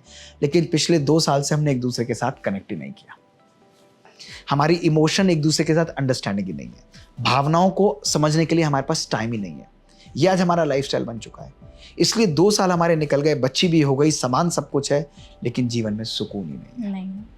तो आज मैं हर एक से पूछता हूँ कि जितना सामान हम लोगों ने इकट्ठा किया है, बढ़िया ब्रांडेड कपड़े, बढ़िया घड़ी, बढ़िया गाड़ी, बढ़िया परफ्यूम, उतना ही सुकून भी हमने इकट्ठा किया है। पूछो अपने आप से। और उन्होंने कहा कि इसलिए हमने सोचा सर सेपरेट हो जाना चाहिए। मैंने उन्हें कहा कोई बात नहीं, तुम सेपरेट हो जाओ। ना काउंसलिंग की, ना कुछ किया। मैंने कहा 2 काम करना मेरे लिए, करोगे 1 महीने के लिए, प्रॉमिस? उन्होंने कहा करेंगे सर। उस लड़की ने और दोनों को, बच्चे को मैंने बोला 1 महीने के लिए दोनों साथ बैठ के खाना खाओ, रात को डिनर साथ करना है, साथ करना, no television, no internet, no mobile phone, nothing, साथ बैठ के खाना खाओ। और सभी लोग करो, आज से इस चीज को प्रैक्टिस करना। आधा घंटा एक दूसरे की बातों को सुनो, लड़ो, आपस में इंटरेक्ट करो, लेकिन कभी भी कोई इंटरनेट टेक्नोलॉजी बीच में नहीं आनी चाहिए। यू कैन आर्ग्यू, लेकिन एक्सेप्ट करो। और दूसरी बात मैंने उस बच्ची को कही, तेरे हस्बैंड को मैं डिस्चार्ज करूंगा, लेकिन इसको मैं ओपीडी में तब देखूंगा जब तुम उसका हाथ पकड़ के मेरी ओपीडी में लेकर आओगी। 4 हफ्ते की बात है। तो कहती है नहीं सर। मैंने कहा प्लीज। कहती है ठीक है सर, 4 बार ही ले आऊंगी मैं उसको। तो मैंने उनको छुट्टी कर दी। अब वो दोनों मेरे पास आने चालू हुए मेगा। दोनों आते थे, मुस्कुराते हुए आते थे। 1 हफ्ता, 4 हफ्ते, 3 हफ्ते, 4 हफ्ते, 4 हफ्ते से 4 महीने हुए, 4 महीने से 4 साल हो गए। उनकी 4 महीने की बच्ची 4 साल की हो गई।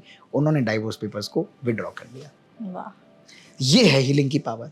और तब हमने मेघा वो एक्सपेरिमेंट्स किए जो आपसे मैं डिस्कस भी कर रहा था पहले, कि हमने देखा यंग हार्ट अटैक पेशेंट्स को मैंने लिया। ये साइंटिफिकली पब्लिश्ड है।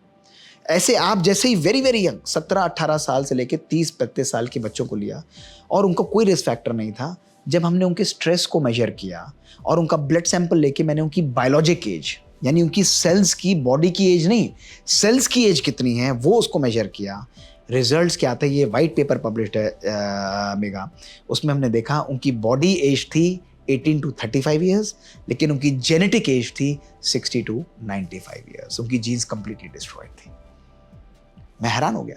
फिर मैंने सोचा कि जीन्स क्यों डिस्ट्रॉय हो रही हैं भाई। लॉजिक बात है भाई कि यंग बंदा है, यानी उस शरीर के अंदर जो जेनेटिक मेकअप है वो 60 से 90 साल का है, इसलिए डिजीज फास्ट एक्सप्रेस कर रही है।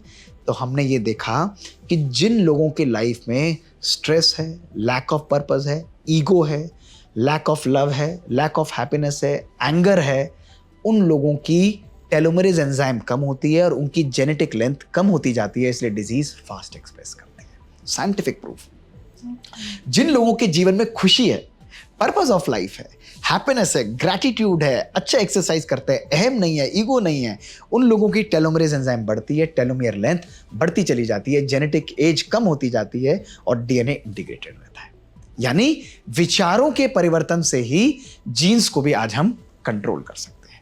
और इसको आज हम आर्टिफिशियल इंटेलिजेंस और जेनेटिक स्टडीज और जीनोम एक्सपेरिमेंट्स के द्वारा आईआईटी के साथ कोलैबोरेट, ट्रिपल आईआईटी के साथ कोलैबोरेट कर रहे हैं। हम लोग आप जैसे लोगों के स्ट्रेस को रिवर्स कर रहे हैं, उनकी एजिंग को रिवर्स कर रहे हैं। तो साइंस आज बहुत प्रोग्रेस कर गई है। हम लोग केवल उन्हीं चीजों में, तनाव है, स्ट्रेस है, स्ट्रेस छोड़ो, come out, live your life happily, the moment is now.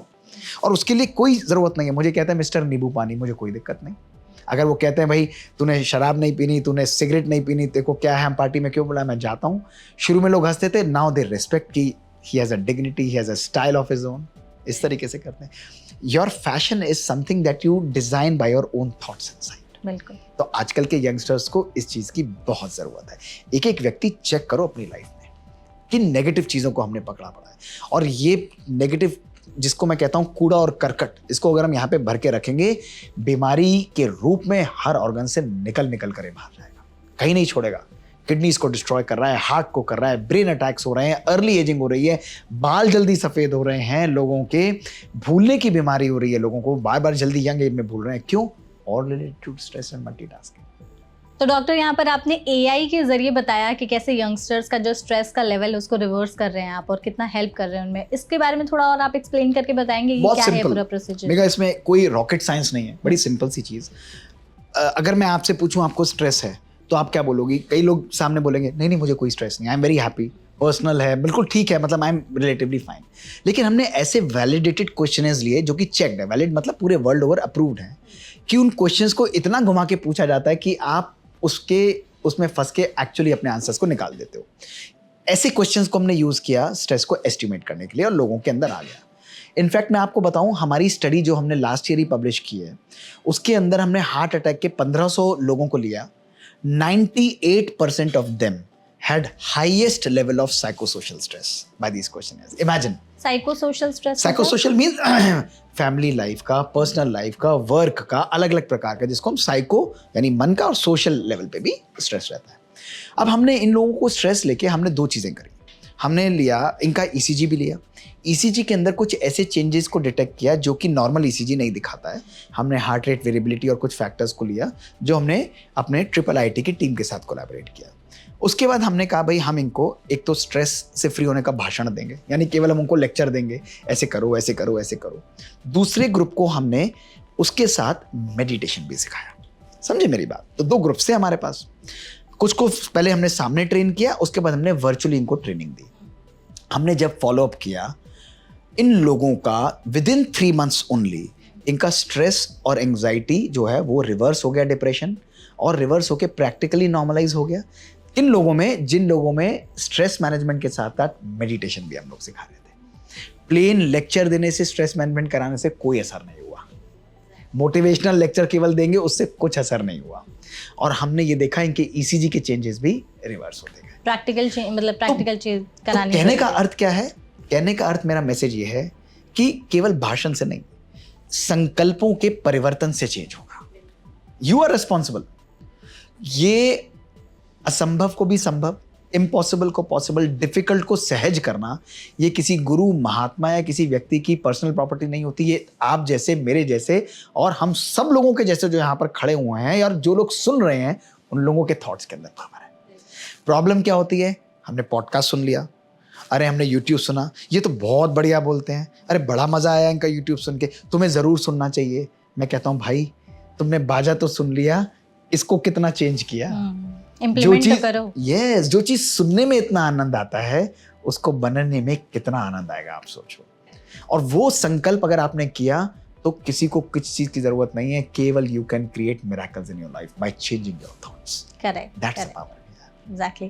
Doctor, आपने एक और चीज़ बात की जो कि बहुत ही ज़्यादा लोग सवाल पूछते हैं, गुस्सा, एंगर। ये हम लोग हर चीज़ का फ्रस्ट्रेशन गुस्से के ज़रिए आजकल निकालते हैं। बहुत सारे यंगस्टर्स में भी देखते हैं कि बात बात पर चिड़चिड़े हो जाते हैं, पेशेंस नहीं है उनमें, हर चीज़ में गुस्सा आ गया उन्हें। इस एक गुस्से की वजह से हमारे दिल पर कितना असर पड़ता है? देखिए, मैंने आपको अभी भी रिजल्ट बताया था, जो जेनेटिक स्टडीज थी, हाँ। उसमें साइको सोशल स्ट्रेस में, जिसमें one of the major factors were anger. Inter heart study आई थी जो मैं आपको बताऊंगा, क्योंकि एविडेंस होना चाहिए, केवल मैं कह रहा हूँ उससे फर्क नहीं है। तो साइको सोशल स्ट्रेस में उन्होंने पर्टिकुलरली एंगर को भी उन्होंने लिया था। उसमें दिखाया after smoking and diabetes, third highest risk factor attributable risk, यानी उसकी वजह से ये हो रहा है, that was psycho social stress and anger. और एंगर केवल एक एंगर नहीं है, एंगर अपने बाल बच्चों के साथ चलता है, अकेले नहीं चलता। जानते हैं एंगर के बाल बच्चे क्या क्या हैं? बताओ जरा। एंगर के बाल बच्चे, सोचो पता होगा। फ्रस्ट्रेशन। एंगर से थोड़ा हल्का क्या होता है? फ्रस्ट्रेशन है। हाँ। और इरिटेशन। Very good. एंगर का पहला बच्चा है इरिटेशन, Irritation। दूसरा बच्चा एंगर का है जोश, जोश आना। बिल्कुल। तीसरा एंगर का बहुत ही घातक बच्चा है, जानते क्या? साइलेंस में चले जाना, अकेलापन। जब एंगर में होंगे, अकेलेपन में चले जाएंगे। तो ये सारे बच्चों को लेकर चलता है, जोश आना, अकेलापन होना, स्ट्रेस होना, इरिटेशन होना, और ये हम सबकी लाइफ में आता है। ऐसा नहीं कि अगर आज मैं बोल रहा हूँ तो ये इमोशन से मैं नहीं सफ़र करता। इन सब इमोशंस और इमोशनल टर्मोइल को मैनेज करने के लिए उसका रिकॉग्निशन बहुत इंपॉर्टेंट है, कॉन्शियस अवेयरनेस बहुत इंपॉर्टेंट है। और आज मैं आपको बताता हूँ ये हम क्यों नहीं कर पाते हैं। इसको बहुत ध्यान से समझना, और सभी लोग इसकी पीछे साइंस को समझना, तो कभी भी दिक्कत नहीं आएगी। आज आप अपनी किचन में जाती हो, घर के अंदर किचन तो होगी, है ना? जहाँ भी आप रहते हो वहाँ पे किचन है। किचन के अंदर यदि मैं आपको बोलूँ कि आटा, नमक और दाल आप कहाँ पे रखती हो? अलमारी में पैक करके रखती हो या आगे रखती हो? नहीं, अगर आप किचन में बैठी हो और किचन में आपको दाल चाहिए, घी चाहिए, नमक चाहिए, आटा चाहिए, उसको सामने रखोगी या उसको पीछे बिल्कुल नहीं, रखोगी? सामने रखोगे। लॉजिकली क्यों सामने रखोगे? रोज बनाने वाले काम रोज बनाने वाला काम है, इसलिए जो चीज रोज बनाने वाली है उसको कहाँ रखा जाता है? सामने रखा जाता है। अब मैं कहता हूँ अपने मन की किचन में देखो, अपने मन की किचन में आपके अंदर प्यार आगे होना चाहिए या एंगर आगे होना चाहिए? बताओ। प्यार, ऑब्वियसली। Naturally love. अगर मैं किसी से भी पूछूंगा, सब कहेंगे sir love is a natural emotion, anger is an altered state. Lack of love and lack of happiness is anger. जब वो नहीं होगा तब हम क्रोध और उन चीजों को लेंगे। तो परिस्थिति और सिचुएशन जब आएगी, एक बारी आई, हमने एंगर को यूज किया, हमारे ब्रेन पर स्क्रैच पड़ा। दूसरी सिचुएशन आई, फिर हमने अपने माइंड में उस एंगर या इरिटेशन को यूज किया, फिर वो सिचुएशन पड़ा। तो बार बार वो प्रोसेसिंग होने के कारण हम कहते हैं यार ये तो गुस्सैल व्यक्ति है, ये तो एंग्री है, इसको छोटी छोटी बातों पर गुस्सा आएगा ही आएगा। क्यों? क्योंकि वो बार बार हैबिट में चेंज हो जाता है, हैबिट में चेंज हो जाता है। इसका प्रूफ देखो, आप कहते हो ना कभी कभी ये व्यक्ति बहुत इरिटेटिंग है। एक व्यक्ति जो आपके लिए इरिटेटिंग है, क्या वो मेरे लिए और सबके लिए इरिटेटिंग होगा? नहीं होगा। तो इसका मतलब व्यक्ति इरिटेटिंग होता है या हमारी इंटरप्रिटेशन उसको इरिटेटिंग बनाती है? May be interpretation, may be नहीं, एक्चुअली इंटरप्रिटेशन बनाती है। सर लेकिन कुछ लोग सच में कुछ लोग होंगे, हाँ। जरूर होंगे, बट मेरा कहने का अर्थ है the level of that particular heat. यानी अगर एक व्यक्ति, यानी एनवायरमेंट गर्म है तो सबको उतना गर्म तो नहीं लगेगा ना। हाँ, ये है, डिफरेंट लगेगा, वो उनकी प्रोसेसिंग के अकॉर्डिंग लगेगा। यही मैं आपको बताना चाहता हूँ। अब उसकी नेगेटिव बिहेवियर को, सिचुएशन को कन्वर्ट या इंटरप्रेट करना, वो हमारे माइंड की पावर है। That is why anger is a very very negative and harmful emotion. क्रोध जरूरी है, थोड़ा लव एंड लॉ का बैलेंस जरूर रखिए। अगर कोई व्यक्ति हमारे ऑफिस में या कहीं पर कोई नेगेटिव या ठीक काम कहीं नहीं कर रहा तो भी हम कहें नहीं नहीं बहुत बढ़िया है, बिल्कुल ठीक है, ये मैं नहीं कह रहा। मैं कह रहा हूँ जहाँ पे आपको क्रोध दिखाना है, जहाँ पे आपको नेगेटिव उस चीज़ को समझाना है, वो यथार्थ रूप से उसको बताना ज़रूरी है, लेकिन उसके प्रति मन में नेगेटिव भावना को धारण करके अपनी सिचुएशन को खराब करना, वो भगवान कहता है वो कभी इंपॉर्टेंट नहीं, वो गलत है, वो आपको नहीं करना है। इसलिए परिवर्तन के लिए, चेंज के लिए शिक्षा हमेशा क्षमा के साथ देनी चाहिए। वो शिक्षा जो बिना क्षमा के दी जाती है वो कभी भी चेंज नहीं लाएगी, कभी भी चेंज नहीं लाएगी। जब आप किसी को फॉरगिव कर दो, कोई बात नहीं, तूने किया ना, आज के बाद ध्यान रखना ये नहीं होना चाहिए, you have the power to do it, तेरे अंदर ये शक्ति है। मैं हैरान हूं तूने ऐसे कैसे कर लिया, this is not possible, this is not you, you have the power. अगर तुमने कोई गलत चीज की और अगर मेरे पास आएगा, मैं कहूँ तुम तो हो ही ऐसे, तुमने हमेशा खराब काम किया है, I am fed up of you, you don't have the capability, and इतना आपको डाउन डिग्रेड कर दिया, आपकी बची कुची कैपेबिलिटी भी खराब हो जाएगी, एंगर से समाप्त हो जाएगी। लेकिन मैं कहूँगा मेघा तुमने, it is not possible, this is not you, I think देख मिस्टेक से हुआ है, नेक्स्ट टाइम नहीं होना चाहिए। आप कहोगे हाँ, अगर जानबूझ के भी किया होगा तो भी कहोगे अब नहीं करना। So that is why it is important कि अपने मन को बड़ी केयरफुली देखो। और आज हमारे इंस्टीट्यूशंस में, पहले परिवारों में बच्चों और हस्बैंड वाइफ और यंग स्टर्स में ना बनना, मेरा तरीका तेरा तरीका, मेरा वो, my way why way is the right way, इस फिलॉसफी में चलते रहेंगे। वर्क प्लेस पर आएंगे, उसमें भी यही सिचुएशन चल रही है, मेरे अनुसार सब कुछ ऐसा, ये ऐसा। तो that art of management, controlling and micro management जो है वो हमारी लाइफ को डिस्ट्रॉय कर रहा है। You need to give space, और नेगेटिव इमोशंस को कहीं ना कहीं अपने मन से हटाना जरूरी है, तब आपकी लाइफ में कंफर्ट आ सकता है। Love is the only language, love will bring change, and if it is not working, increase your dose, लेकिन उसमें लॉ का बैलेंस भी रखो, लॉ का बैलेंस रखो, वो बिल्कुल इंपॉर्टेंट है। लेकिन आप चिल्लाने लग जाओ, आपा खो बैठो, ये करो, ये कभी कभी एक दो बारी ठीक है, कभी हो गया ऐसी सिचुएशन में, लेकिन उस क्रोध में सबसे पहले हमारा मन खराब होता है। तो जब भी आप क्रोध करते हो ना, तो जिस क्रोध की अग्नि में मैं हमेशा बोलता हूँ आप दूसरे को जलाना चाह रहे होते हो, सबसे पहले आप खुद उसमें जल रहे होते हो। क्या उसमें जल, देखो आप कभी कभी आपने देखा बड़ी खुशी खुशी हम क्रोध कर रहे हैं, आई एम वेरी हैप्पी, और मैं उसी प्रकार से चिल्ला रहा हूँ, पॉसिबल ही नहीं है, पॉसिबल ही नहीं है। That is why anger is a negative emotion. Exactly.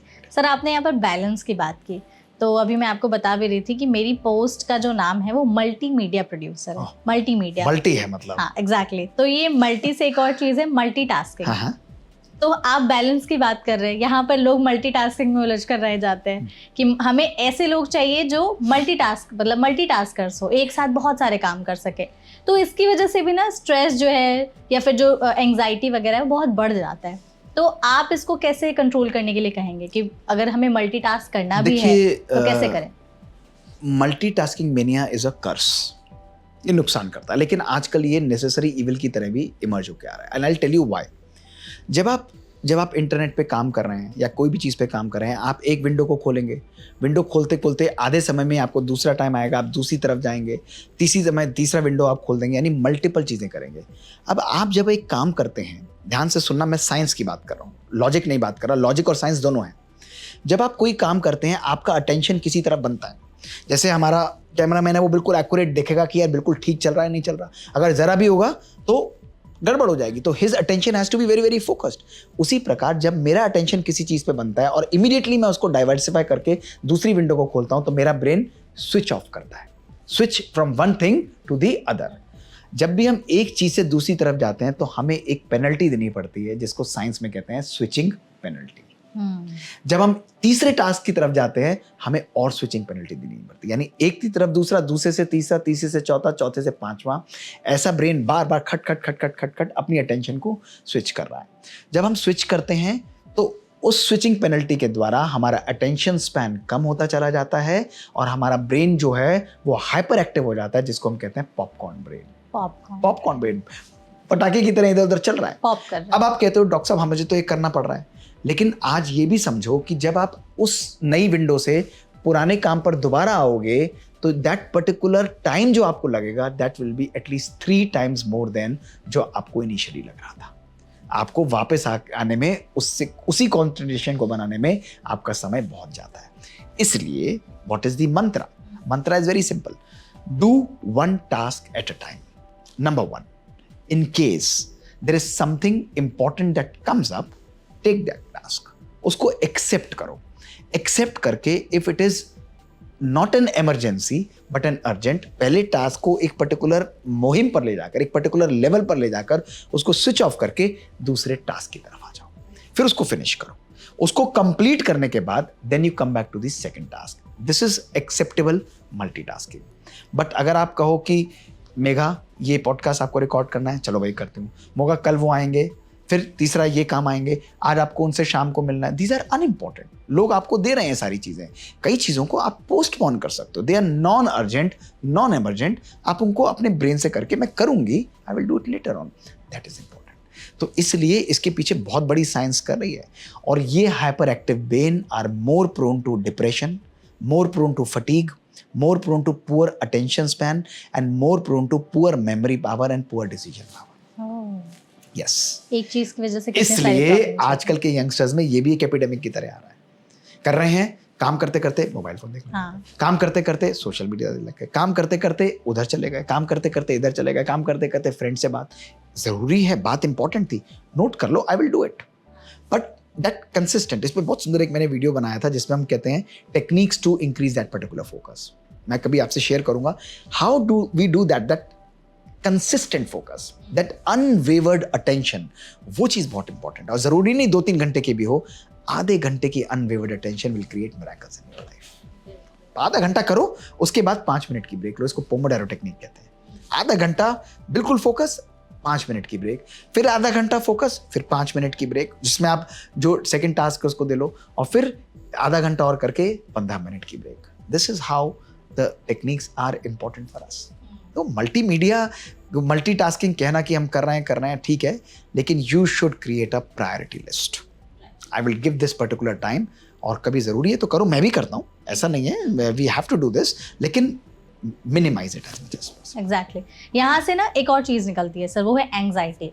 आज के यंगस्टर्स में आप इतने सारे केसेस हैंडल करते हैं आए दिन, इतने सारे आपने पेशेंट्स आते होंगे. हमारे जैसा, मेरा आसपास का जैसा एनवायरनमेंट है या हम यंगस्टर्स का एनवायरनमेंट है, हर चीज़ को लेकर के ना लोग बहुत ज़्यादा एंग्जाइटी को फील करने लगते हैं बात बात पे कि यार घबराहट हो रही है, एंग्जाइटी हो रही है, पता नहीं क्या होगा. तो इसकी वजह से हमारे हार्ट पर कॉन्स्टेंटली प्रेशर पड़ते रहता है. इससे ओवरकम करने के लिए हम क्या करें एंग्जाइटी से? Anxiety is a practically integral part of every personality now. Almost 98% of our population is suffering from anxiety. और anxiety का सबसे important कारण है जीवन के अंदर धैर्यता का ना होना, पेशेंस का ना होना, है ना. एक बारी की बात है कि एक महात्मा के पास एक व्यक्ति गया, उसने कहा मुझे सक्सेस चाहिए जीवन के अंदर. उसने कहा तुम्हें सक्सेस मिलेगी, लेकिन कहते हैं सक्सेस ना होते होते कभी जीवन के अंदर परेशानी आए तो क्या करूं. उसने कहा मैं तुम्हें 2 मंत्र दे रहा हूं, ये 2 मंत्र आपके क्वेश्चन को आंसर करेंगे. उसने कहा 2 पुड़ियाँ देता हूँ, 2 पेपर पर लिखकर उसने 2 उसके हाथ में दे दी. उसने कहा बेटा जब भी जीवन में प्रॉब्लम आए पहली पर्ची को खोलना, और पहली पर्ची को अगर खोलकर नई सॉल्यूशन मिले तो फिर आगे जाके दूसरी पर्ची को खोलना. उसने कहा ठीक है.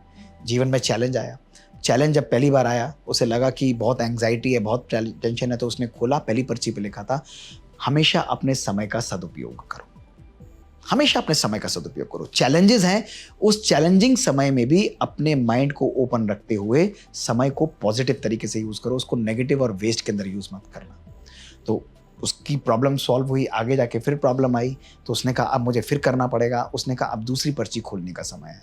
तो उस महात्मा के पास गया, उसने कहा अब मेरे को समय का सदुपयोग करके भी सॉल्यूशन नहीं मिल रहा है तो क्या करूं. उसने कहा दूसरी पर्ची को खोलो, और दूसरी पर्ची में लिखा था अगर समय का सदुपयोग करते हुए भी सॉल्यूशन ना मिले तो धैर्यता रखो, पेशेंस रखो. Patience is a very important thing. आज हमारी लाइफ में मेगा क्या प्रॉब्लम है, हमें सब कुछ चाहिए लेकिन जल्दी जल्दी चाहिए. जल्दी. प्रैक्टिकल एग्जांपल बताऊं? प्रैक्टिकल एग्जांपल, घर में जब खाना बनाते हैं तो बड़े मजे से खाते हैं. आज हम सबसे पहले फास्ट फूड चेन पर जाएंगे, किसी भी, हम नाम नहीं लेते, किसी भी फूड चेन पर हमने कहा कि भाई आज मेरा समोसे खाने का मन है. हमने ऑर्डर कर दिया. अब समोसा हमने ऑर्डर किया तो पहले होता था ऑर्डर करते थे, कोई मार्केट जाता था, लाता था, मजे से अपना काम कर रहे होते थे. अब समोसा हमें चाहिए आधे घंटे या 15 मिनट के अंदर, तुरंत, जल्दी है, तुरंत चाहिए. आपने बोल दिया ये वर्ड तुरंत, ये तुरंत है हमारे लिए सबसे डेंजरस वर्ड. और उस 15-20 मिनट की वेटिंग में पूरा टाइम मेरे मन में चल रहा होगा अभी आया नहीं, अभी निकाला नहीं, अभी हुआ नहीं, अभी हुआ नहीं. तो दैट एंटिसिपेटरी स्ट्रेस की वो चीज़ आ रही है हमारी लाइफ में, एंग्जाइटी कॉज करती है। सक्सेस चाहिए जल्दी, सब कुछ चाहिए जल्दी, अचीवमेंट चाहिए जल्दी, वर्क चाहिए जल्दी, हर चीज़ हमको जल्दी चाहिए, और ये हमारी लाइफ में एंग्जाइटी क्रिएट करता है। धैर्यता रखो, right things will always happen at the right time. Give your effort and give time for the situations to match. Correct, that's very important. तो ये मंत्र है, हर चीज के पीछे भागना, उसको पुश करना, मेरे अनुसार चीजों को होना। सेकंड ये चीज, हर चीज आपके अनुसार नहीं होगी। My way is the right way, मेरे अनुसार चलो, मेरे अनुसार करो, मेरे तरीके से करो, यही तरीका होना चाहिए। ये दूसरी एंग्जाइटी का कारण होता My है। life, इस चीज my को छोड़ rules. दो, माई लाइफ माई रूल्स। भैया आपकी लाइफ है, आपके रूल्स हैं, लेकिन आपके रूल्स मैं भी फॉलो करूं वो तो ठीक नहीं है ना, जरूरी नहीं है। हो सकता है राइट हो, लेकिन मैं उन रूल्स को अपने अकॉर्डिंग मॉडिफाई भी कर सकता हूँ, ये भी बहुत ज़्यादा ज़रूरी है। तो इसलिए इन छोटी छोटी बातों को जब हम सोच कर चलते हैं, और ये पता है आपको लग रहा होगा कि मैं बता रहा हूँ, ये आप सबको मालूम है ऑलरेडी, आप सबको मालूम है। प्रॉब्लम है हम यूज़ नहीं करते, यूज नहीं करते और करना नहीं चाहते। स्पेस दो ना, परिवार में सब दूसरे को स्पेस दो। अगर हस्बैंड ने कहा कि आज इस तरीके से करो तो चलो ऐसे कर लेते हैं, आज इस रास्ते से चलो, वाइफ ने कहा तो चलो आज इस रास्ते से चलते हैं, एंजॉय करो, ज़्यादा से ज़्यादा 10 मिनट और लेट हो जाएंगे, क्या फ़र्क पड़ना है। आज आपके जूनियर ने कहा सर इस तरीके से करते हैं, कोई बात नहीं, उसकी बात को रिस्पेक्ट करते हुए उस तरीके से अपनाएं, हो सकता है वी लर्न समथिंग न्यू। तो ये चीज़ें हमारी एंग्जाइटी को कम करेंगी। तो एंटिसिपेटरी स्ट्रेस ना रखना, धैर्यता ना होना, ओवर एंग्जाइटी होना हमारी लाइफ को डिस्ट्रॉय कर देता है। बिल्कुल सर, हमारी जब बात हो रही थी इंटरव्यू से पहले, तो आप अपना रूटीन शेयर कर रहे थे कि आप कितने बजे उठते हैं, फिर काम कैसे होता है, सोते कब हैं। आपने बताया कि आप 3:30 बजे, 4 बजे, हाँ, 4 बजे आप उठ जाते हैं, और आपको सोते सोते 10 से 11 बज जाता है। और आपने ये चीज़ कही कि आप 5 घंटे की नींद लेते हैं, लेकिन उस नींद की क्वालिटी बहुत अच्छी होती है। आज हमें कहा जाता है कि हमें 7 से 8 घंटे की नींद बहुत ज़रूरी है, लेकिन कोई ये नहीं बताता कि नींद की क्वालिटी भी होनी चाहिए, जो डीप स्लीप है वो कितनी ज़रूरी है। तो ये क्वालिटी ऑफ स्लीप की वजह से हमारे दिल पर क्या इसका असर पड़ता है? Sleep deprivation, improper sleep. देखिए मैं ये आपको एडवोकेट करने नहीं आया कि हर एक कोई 5 घंटे सोए। एक टिपिकल व्यक्ति को एक दिन के अंदर 5 से 7 घंटे की नींद प्रॉपर चाहिए, ये लेना चाहिए हमको, इसमें कोई दो राय नहीं है। लेकिन जितनी क्वांटिटी है उतनी ही क्वालिटी भी इंपॉर्टेंट है, क्योंकि जब शरीर सोता है तो शरीर के साथ साथ एक एक व्यक्ति अपने आप से पूछ कर देखो कि क्या उस समय मेरा मन भी सो रहा है या नहीं सो रहा। माइंड हमारा हाइपर एक्टिव होकर नेगेटिव थिंकिंग में जाता है। हम मोबाइल देखते हुए सोएंगे, टेलीविजन देखते हुए सोएंगे, कोई उल्टी सीधी चीज़ देखते हुए सोएंगे, हमारा सबकॉन्शियस माइंड उसके लिए प्रोग्राम हो जाता है, नेगेटिव ड्रीम्स आते हैं, हमारी स्लीप डिस्टर्ब होती है, इसलिए लोगों की स्लीप प्रॉपर नहीं आती है। स्लीप डिप्रीवेशन और प्रॉपर स्लीप ना होना हमारे लिए स्ट्रोक का रिस्क, ब्रेन अटैक का रिस्क, हमारे लिए हार्ट अटैक का risk, so much so cancers का भी रिस्क, एंग्जाइटी और डिप्रेशन का भी डायरेक्ट लिंक स्लीप डिप्रीवेशन के साथ दिखाया गया है। इसको आप देखिएगा, मैंने एक बहुत सुंदर वीडियो बनाया था जिसमें स्लीप के ऊपर 2 थे, क्लियरली ये शो किया था कि how your sleep can completely, अगर इम्प्रॉपर स्लीप है वो हमारी लाइफ के हर एस्पेक्ट पर पावरफुल तरीके से अफेक्ट कर सकती है। इसलिए बहुत आवश्यक है प्रॉपर स्लीप लेना। क्यों? क्योंकि प्रॉपर स्लीप आपके ब्रेन, जब आप सो रहे होते हैं, आपके ब्रेन के नेगेटिव और डिस्ट्रॉयड न्यूरोट्रांसमीटर्स को रिप्लेनिश करती है। जो आपके खराब सेल्स हैं, ब्रेन के न्यूरॉन्स हैं, उनको क्लीन करती है, लिम्फेटिक्स को क्लीन करती है और नए सेल्स को बनाती है, रिजुविनेट करती है। आपके बॉडी की कंप्लीट क्लींजिंग, वो मेंटेनेंस टाइम है आपका। इसलिए एक अच्छी स्लीप का होना बहुत आवश्यक है, लेकिन उसके साथ क्वालिटी। रात को सोने से पहले मैं सबको बोलूँगा, स्लीप जो है केवल वो स्लीप नहीं है कि 5 घंटे वाली नींद है। मेरे हिसाब से sleep is pre and post also, यानी सोने से 10 मिनट 15 मिनट पहले वो स्लीप ऑनसेट का टाइम है, और उठने के 10 और 15 मिनट तक ये आपका स्लीप का सिस्टम है। तो सोने से पहले आपको केवल 3 अफर्मेशंस करनी है, और 3 अफर्मेशंस में सबसे पहले पूरे दिन जो जो आपका थॉट प्रोसेस रहा है, नेगेटिव रहा है, पॉजिटिव रहा है, किसी भी प्रकार का रहा है, उसको एनालाइज करते हुए आपको देखना how I can be better tomorrow. उन चीज़ों को लिखकर नोट करिए, I could have done this in a better way, और अपने माइंड को प्रोग्राम करिए। This is your own journey. Second चीज़, अपने नेक्स्ट डे के लिए प्रोग्रामिंग करिए। कल मेरा दिन पावरफुल होगा, मुझे ये चीज़ों की ज़रूरत है, everything will go according to me. अपने सबकॉन्शियस ब्रेन जो कि हमेशा काम करता है नींद में भी, उसको भी वर्क दे दीजिए, वो आपको आंसर्स प्रोवाइड करेगा, आपके नेक्स्ट डे को प्रोग्राम कर देगा, मैजिकल कर देगा, गारंटीड कर देगा। और तीसरी चीज़, ग्रैटिट्यूड एक्सप्रेस करिए, शुक्राना। रोज़ लिखिए, कितनी स्टडीज़ हैं, डॉक्टर सीगलमैन की कितनी सुंदर स्टडी थी, 1 हफ्ता मात्र आप केवल 3 चीजें लिखेंगे 10-10 सेकंड के अंदर, 15 सेकंड के अंदर कि इन चीजों के लिए मैं थैंक्स करता हूं, आपका हैप्पीनेस डबल हो जाएगी। तो ये स्लीप की प्रोग्रामिंग है। और मेडिटेट करते हुए, लाइट म्यूजिक करते हुए, कोई अच्छी चीज़ों को पढ़ते हुए, मैं स्पिरिचुअल वर्जन्स पढ़ते हुए सोता हूँ या मेडिटेट करके सोऊंगा, then you go off to sleep, high quality sleep, amazing sleep.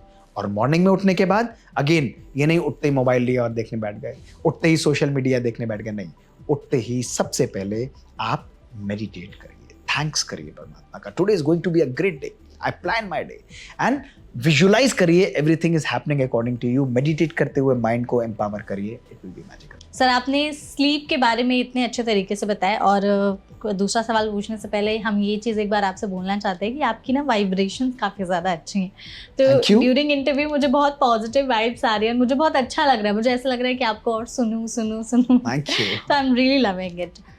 Moving on sir, next question. आप अपना जब रूटीन शेयर कर रहे थे, तो आप कार्डियोलॉजिस्ट हैं, आपके हिसाब से अपने दिल को हेल्दी रखने के लिए हमारा एक डेली बढ़िया सा रूटीन क्या होना चाहिए, सुबह से लेके रात तक? डेली बढ़िया सा रूटीन होना चाहिए। बढ़िया सा रूटीन में 3 चीजें इंपॉर्टेंट है।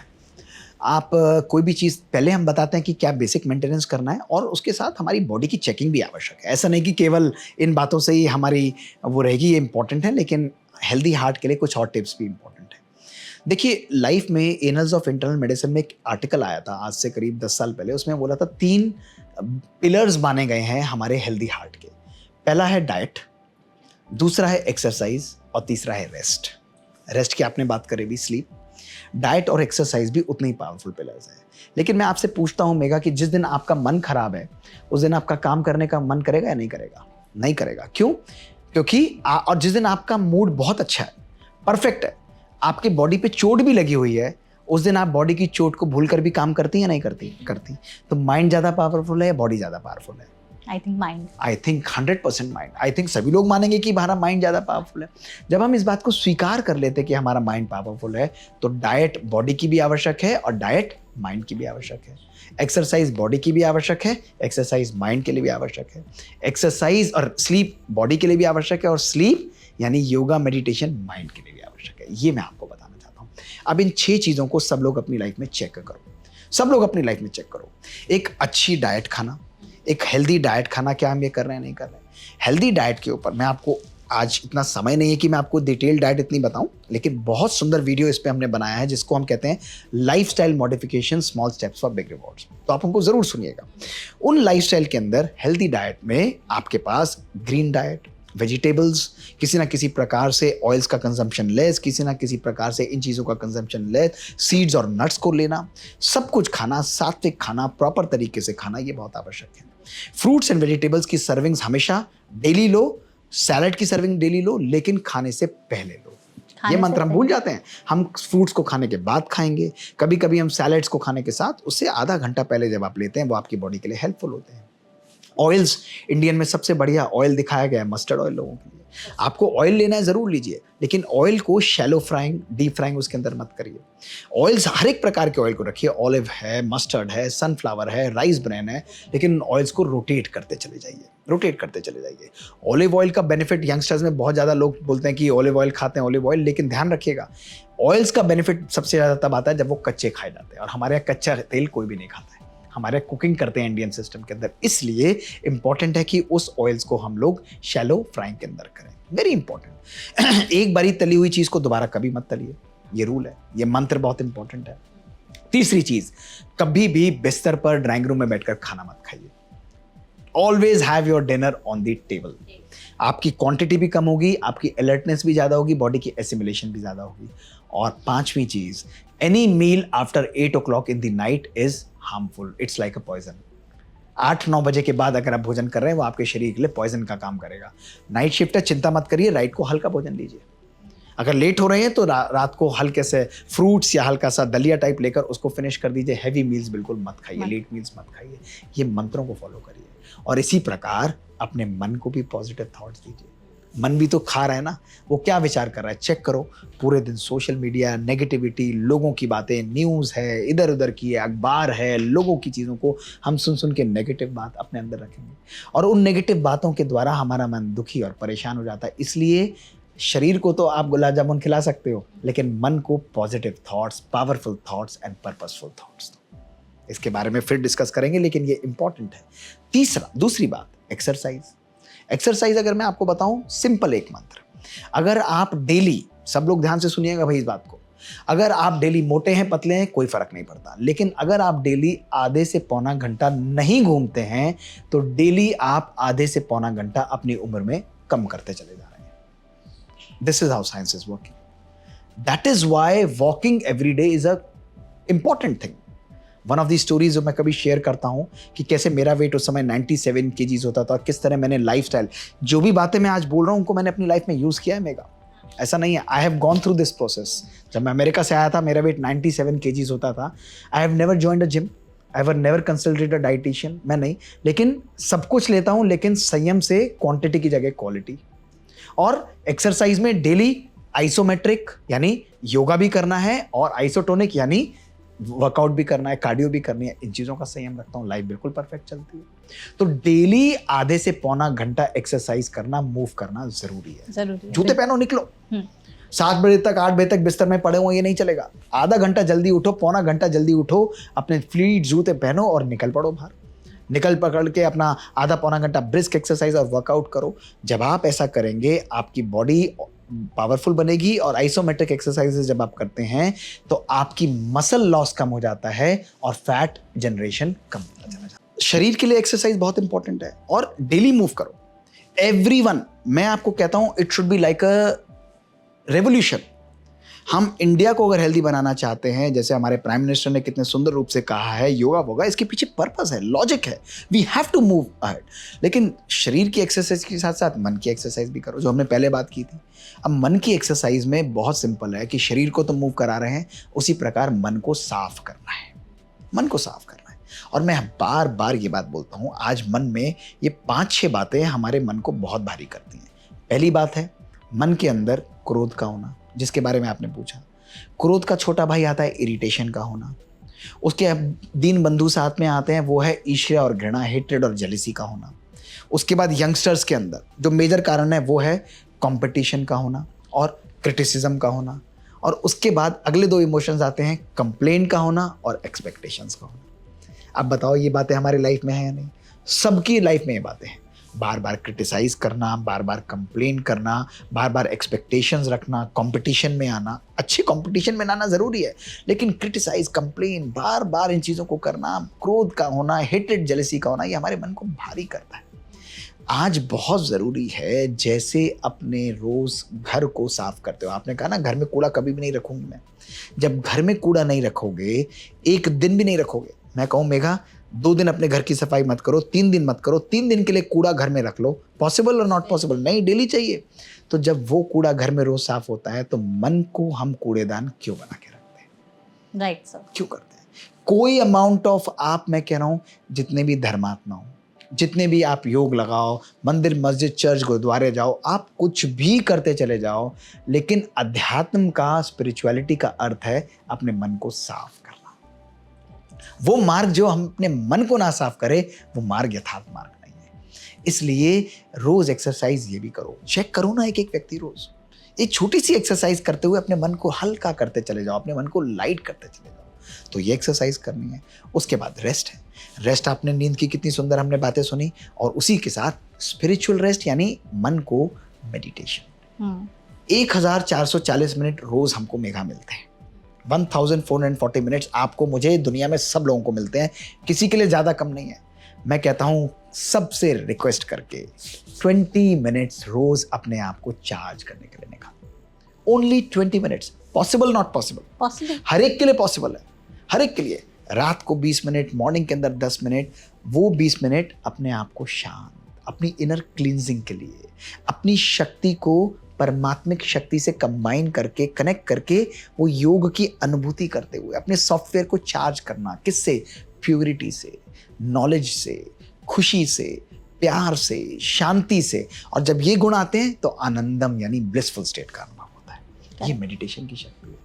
तो ये योग और मेडिटेशन हमारे अंदर के व्यक्तित्व को निखारता है, वाइब्रेशंस को पावरफुल बनाता है। केवल बातों से नहीं चलेगा, शास्त्र पढ़ने से काम नहीं चलेगा, शास्त्रमय जीवन होना चाहिए हमारा। We should live that life. और अगर हम वो जीवन जीते हैं तो आपको लाइफ में ये तो छोटी मोटी चीज़ें हैं, आपका मल्टीटास्किंग है, बच्चों का ये है, ये वर्क है, वो वर्क है, सब टास्क आपके ऑटोमेटिकली हो जाएंगे। लोग कहते हैं डॉक्टर मोहित आपके स्केड्यूल्स इतने बिजी रहते हैं, how do you plan your day, how do you manage your schedules. मैं कहता हूँ मैं किसी चीज़ को बाहर मैनेज नहीं करता, I only manage my mind. जब ये मैनेजमेंट सही है तो बाहर की सारी चीज़ें परफेक्टली अलाइन रहती हैं, सब चीज़ें परमात्मा कराता है, इट्स हिज ब्लेसिंग्स। हम तो केवल उसके इंस्ट्रूमेंट्स हैं, कठपुतलियां हैं हम लोग उसके। We are not doing anything, it's his power that he is making us work like a magic. तो यूज करो ना इस शक्ति को, मेडिटेशन की शक्ति को छोटी बात नहीं समझना। कैसे अब ये आगे कभी आपसे जिक्र करेंगे कि how I have used these powers to heal my brain illness, they are magical experiences, magical experiences. तो we have the power to do it. तो sir thank you so much कि इस सेशन के जरिए आपने अपने एक्सपीरियंसेस बताएं, इतनी अच्छी नॉलेज और इन्फॉर्मेशन हमारी ऑडियंस को दी। आई होप ऑडियंस को ये जो हमारा सेशन है अच्छा लगा होगा। आई होप सर आपने भी इस सेशन को एंजॉय किया होगा। My privilege, my pleasure. और सदा खुश रहिए, देखिए खुशियाँ बांटते रहिए, हर एक को खुशी दीजिए। और मैं हमेशा आखिरी बात बोलकर अपनी वाणी को विराम दूंगा, और वो यही है कि हर जज्बात को जिंदगी में जुबान नहीं मिलती, हर जज्बात को ज़िंदगी में जुबान नहीं मिलती, हर आरज़ू को ज़िंदगी में दुआ नहीं मिलती। मुस्कुराहट बनाए रखो तो दुनिया साथ है, आंसुओं को तो आंखों में भी पनाह नहीं मिलती। तो हमेशा खुश रहते हुए खुश रहो, आधी बीमारियां वैसे ही दूर हो जाएंगी लाइफ की। शुक्रिया। बिल्कुल, सर ने बोला है खुश रहो तो प्लीज़ खुश रहिए। वीडियो पसंद आया हो तो इसे लाइक और शेयर ज़रूर करिएगा। कमेंट सेक्शन में अपना फीडबैक देना मत भूलिएगा, और ऐसी और भी वीडियोज़ के लिए हमारे चैनल NBT लाइव को सब्सक्राइब ज़रूर करिएगा। Thank you so much.